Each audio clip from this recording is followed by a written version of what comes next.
I say be mean to men. I do say to be mean to men, but I really mean don't be nice to men. And by that, I mean women are taught to be subservient and nice and to show your value to a man. Okay. Be like, don't make him dinner. Make him earn dinner. Like, I'm not going to just give you dinner. You're not going to just get close to me just because I want to show you that I'm valuable. You need to show me that you're valuable because I already know that I'm valuable. And if you don't know, you're dumb. You know, like if you don't, like you're going to have to figure this out because men chase. They need something to chase. You got to give them something to chase. Man, who the hell let Precious out the house again? Gosh damn, man. She wearing a Sunday best in this motherfucker. Fucking elbows drooping over on the side and shit. Bitch probably make the best potato salad.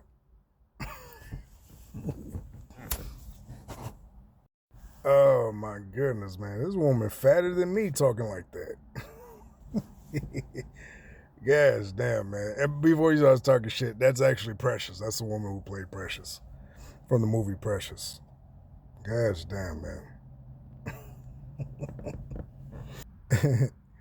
But, yeah, man, it's like, I understand what she's trying to say, and maybe that worked back in the 1960s when women were chaseable, where women were worth the chase, but that's long and gone now, man.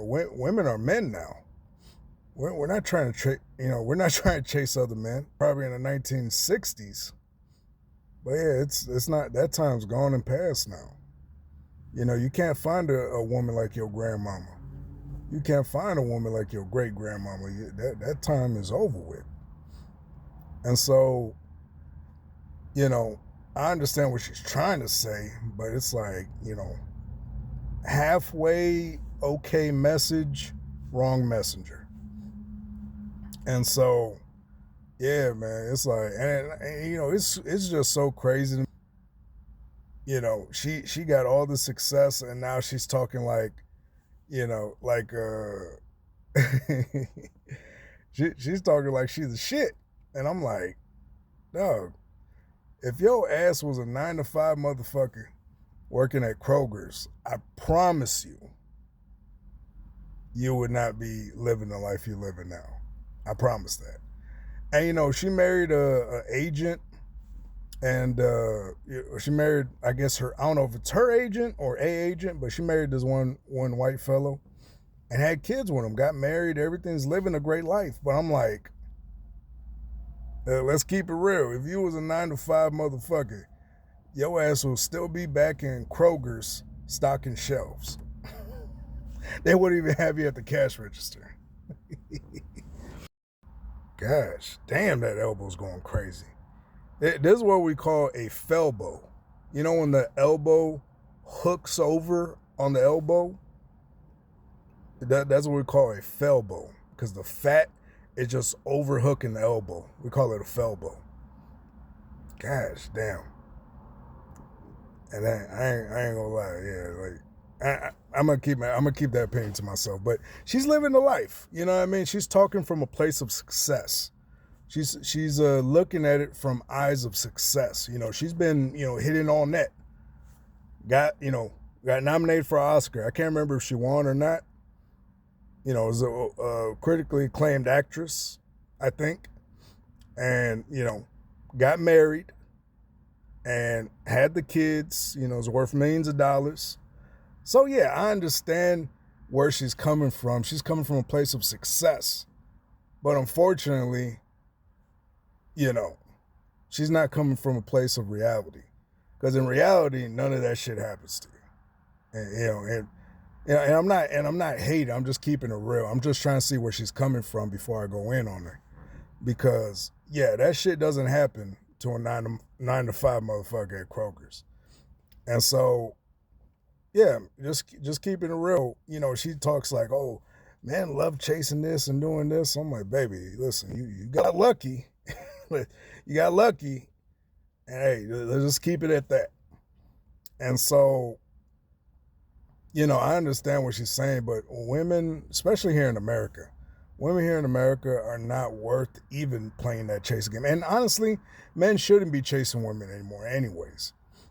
Like, most of y'all are bums and have no fucking personality, are not worth talking to. You're not really worth even putting a ring on it. And she's talking like a man would be who got rich off, a talent. You know what I mean? Because ain't no way in hell she would be, with other skinny man, having kids, having a life, living in Hollywood. That doesn't happen. I don't know where they live. I'm just, guessing, speculating. But yeah, living a Hollywood lifestyle. That's she went, she went hard in the paint or something. Something crazy happened. Like there was a lot of shit that happened for her to get all that stuff. So I mean, congrats to her. But she's not talking from a place of reality.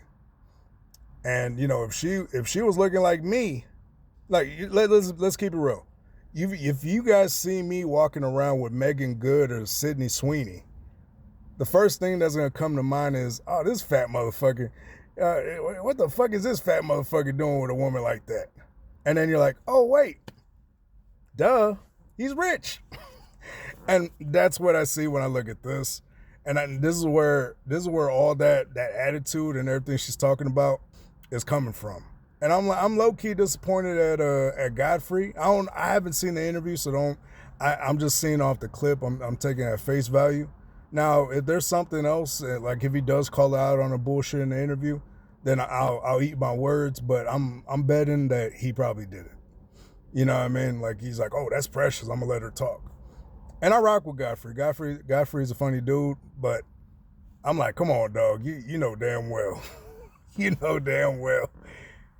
You know what I mean? Like every time she moves, like at least 2 inches, her entire body jiggles. Like, come on, dog. Come on, Godfrey. I was like, come on, man, get on her, dog. And I rock with Godfrey, dog. I mean, there's some things I disagree with him on, but I'm like, dog, come on, dog. Come on, let's get real. Like, look what these niggas are about to say. Check this out. Look what these niggas are about to say.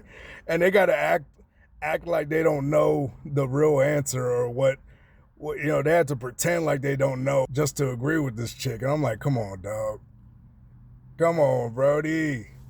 I really, I'm adamant about this, especially when it comes to relationship, but you're right, because if it's not, I liken it to this, and maybe it's a weird analogy, but in biology class in high school, I remember my teacher saying, don't put a dead animal inside of the cage for the snake, because a snake won't eat anything it doesn't kill. It has to make the kill and do the work. And I liken that to men. Like, if you make the chase and you go out there, I just need a sign like, ooh, available? All right, cool. Now that I know there's available, let me shoot my shot and do everything else. But if it's just easy and you give access and whatever, a guy will take it, but more than likely, peace out. He gonna come out for a reason why he doesn't. Yeah, there you go. And There's something wrong. Yeah, something wrong. Yeah, right. I didn't like the way she tied her shoes. Right. Exactly. It'd be the dumbest thing. And my husband is an agent, and what does he say? You eat what you kill. Yeah. Who the hell let Precious out the house again? Man, before y'all talk shit, that's actually Precious from the movie Precious.